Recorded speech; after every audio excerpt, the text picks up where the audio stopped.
Next topic parts of a flower. Flower के कौन कौन से पार्ट्स होते हैं, ठीक है। हर एक फ्लावर में नॉर्मली जो है 4 वर्ल्स प्रेजेंट होती हैं। 4 वर्ल्स जो हैं वो प्रेजेंट होती हैं, जैसे कि कैलिक्स हो गया, क्रोला, एंड्रोशियम और गाइनोशियम। कैलिक्स जो है वो आउटर मोस्ट वर्ल होती है फ्लावर की, और इनके जो मेंबर्स होते हैं इनको सेपल्स कहते हैं। कैलिक्स के जो मेंबर्स होते हैं उनको सेपल्स कहते हैं। जनरली सेपल्स जो हैं वो ग्रीन लीफ की होती हैं, ठीक है। प्रोटेक्ट करती हैं फ्लावर को बड स्टेज में। बड स्टेज में कैलिक्स जो हैं वो गैमोसेपलस और पॉलीसेपलस कंडीशन में होती हैं। गैमोसेपलस का मतलब कि सेपल्स जो हैं फ्यूज्ड कंडीशन में होंगी। पॉलीसेपलस मतलब सेपल्स जो हैं वो फ्री कंडीशन में होंगी। देन उसके बाद है करोला। करोला में क्या है, करोला जो है वो इसमें करोला जो है वो कंपोज्ड होता है पेटल्स से। करोला को हम क्या कहते हैं, पेटल्स कहते हैं, ठीक है। इसके जो मेंबर्स हैं उसको पेटल्स कहते हैं।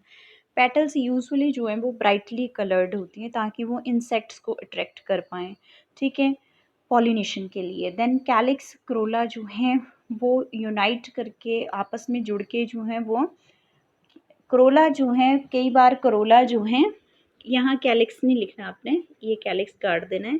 देन लिखना है करोला में बी ऑल्सो यूनाइटेड। कह रहा है कि करोला जो है वो यूनाइटेड जुड़ा हुआ हो सकता है, जिसको हम गैमोपेटलस कंडीशन के नाम से जानते हैं। यानी कि सभी पेटल्स जब आपस में फ्यूज़ हो जाती हैं तो उस कंडीशन को हम गैमोपेटलस कंडीशन कहते हैं।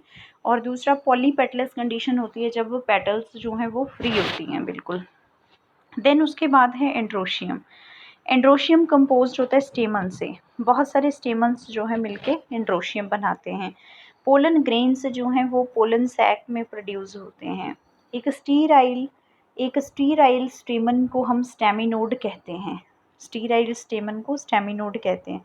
जब स्टेमन्स जो हैं पेटल्स के साथ अटैच्ड होते हैं तो उस कंडीशन को हम एपीपेटलस और एपीफिलस कंडीशन कहते हैं, ठीक है। When attached to the perianth as in the flowers. Epipetalous condition अलग होती है, एपीफिलस अलग होती है। एपीपेटलस कंडीशन में स्टेमन्स जो हैं वो पेटल्स के साथ ही अटैच्ड होते हैं by the help of filament, और एपीफिलस कंडीशन में जो when attached to the perianth as in the flowers. कह रहा है कि जब स्टेमन्स जो हैं वो पेरियंथ के साथ अटैच्ड होते हैं तो उस कंडीशन को हम एपीफिलस कंडीशन कहते हैं। अब आप पूछोगे मैम कैलिक्स समझ में आया, क्रोला समझ में आया, पर पेरियंथ क्या होता है?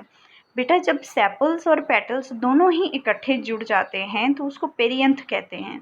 तो उस पेरियंथ में जो है वो स्टेमन से जब अटैच्ड हो तो एपीफिलस कंडीशन बन जाती है, ठीक है।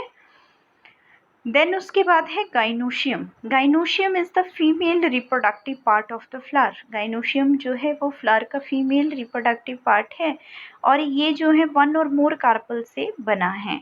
ओवरी जो है वो एनलार्ज बेसल पार्ट होती है, ठीक है। स्टिग्मा जो है वो टिप पे प्रेजेंट होता है स्टाइल के।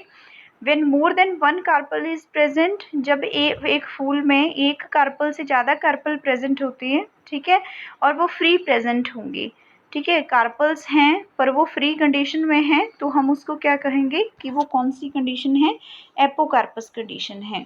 और सिन कार्पस जब होती है जब कार्पल्स जो हैं वो फ्यूज्ड कंडीशन में होते हैं। देन उसके बाद है next topic placentation. Arrangement of ovules within the ovary is called as placentation. कह रहा है कि जब ओवरी के अंदर प्लेसेंटेशन को देखा जाता है ना, ओवरी जो है इसके अंदर जब ओव्यूल्स अटैच्ड होते हैं तो इस प्रोसेस को, ये ओव्यूल्स हैं, तो ये ओव्यूल्स जो हैं ये अटैच्ड होते हैं किसके साथ, ओवरी के साथ। तो इस प्रोसेस को हम क्या कहते हैं, प्लेसेंटेशन कहते हैं। When the ovules are born on central axis, जब ovules जो हैं वो central axis पे ग्रो करें, ठीक है, बट सेप्टा जो है वो एब्सेंट हो तो placentation is called as free central.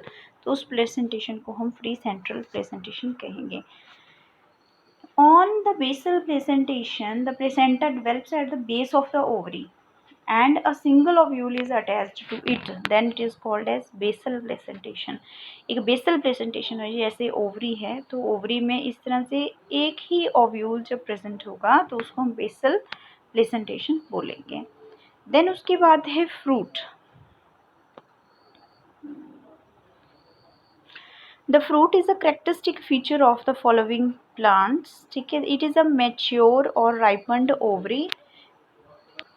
कह रहा है कि जो फ्रूट होता है वो एक मैच्योर पार्ट होता है ओवरी का, ओवरी से ही फ्रूट बनता है, ठीक है। राइपन्ड ओवरी को हम फ्रूट कहते हैं और ये फर्टिलाइजेशन के बाद बनता है, और विदाउट फर्टिलाइजेशन फ्रूट जो है वो फॉर्म्ड होता है अगर, तो उसको हम पार्थिनोकार्पिक फ्रूट कहते हैं, ठीक है। Fruit consist of a wall, यानी कि जो वॉल होती है फ्रूट की उसको हम पेरिकार्प कहते हैं, ठीक है, पेरिकार्प कहते हैं। पेरिकार्प जो है वो कई बार ड्राई होती है, कई बार फ्लैशी होती है, ठीक है। पेरिकार्प जो थिक भी होती है और फ्लैशी भी होती है, और ये डिफ्रेंशिएट होकर आउटर पार्ट बनाती है जिसको हम एपिकार्प कहते हैं, और मिडल मीजोकार्प कहते हैं, और इनर जो है वो एंडोकार्प कहते हैं। तो ये डिफरेंट पार्ट्स बताए गए हैं फ्रूट के। देन उसके बाद है नेक्स्ट स्लाइड, ठीक है। डिफरेंट टाइप्स ऑफ फ्रूट्स बताएं, जैसे एप्पल है, ठीक है, तो एप्पल का है, देन ग्रेप, देन पियर, ये डिफरेंट फ्रूट्स।